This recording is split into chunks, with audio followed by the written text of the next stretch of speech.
आज मुझे बहुत ही दुखी खबर देनी है। हमारे पूर्व प्रधानमंत्री डॉ मनमोहन सिंह जी अब नहीं रहे।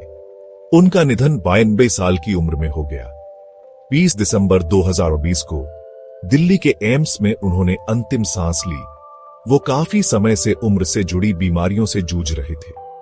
डॉ सिंह जी का जन्म 26 सितंबर 1932 को गाह, पंजाब में हुआ था, जो अब पाकिस्तान में है।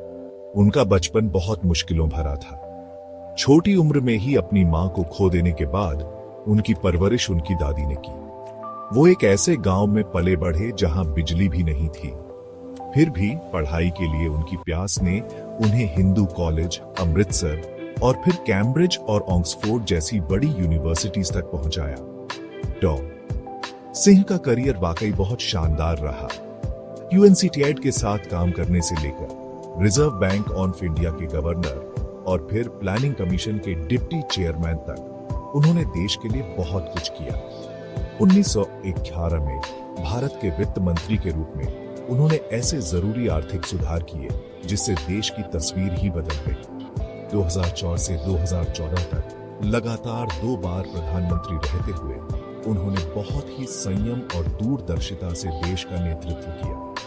वो पहले सिख प्रधानमंत्री थे और पंडित जवाहरलाल नेहरू के बाद पहले ऐसे प्रधानमंत्री थे जो पूरे 5 साल का कार्यकाल पूरा करने के बाद दोबारा चुने गए। उनकी नेतृत्व क्षमता और समझदारी के लिए उन्हें कई सम्मान मिले, जैसे पद्म विभूषण और टाइम मैगजीन के 100 सबसे प्रभावशाली लोगों में शामिल थे। उनके परिवार में उनकी पत्नी गुरशरण कौर जी और 3 बेटियां। उनके निधन पर पूरे देश में शोक की लहर है। हर कोई उन्हें श्रद्धांजलि दे रहा है। आज जब हम उन्हें याद कर रहे हैं तो सिर्फ भारत के आर्थिक विकास में उनके योगदान के लिए ही नहीं, बल्कि उनकी विनम्रता और ज्ञान के लिए भी याद करें। आने वाली पीढ़ियां उनसे प्रेरणा लेती रहेंगी। ईश्वर उनकी आत्मा को शांति दे।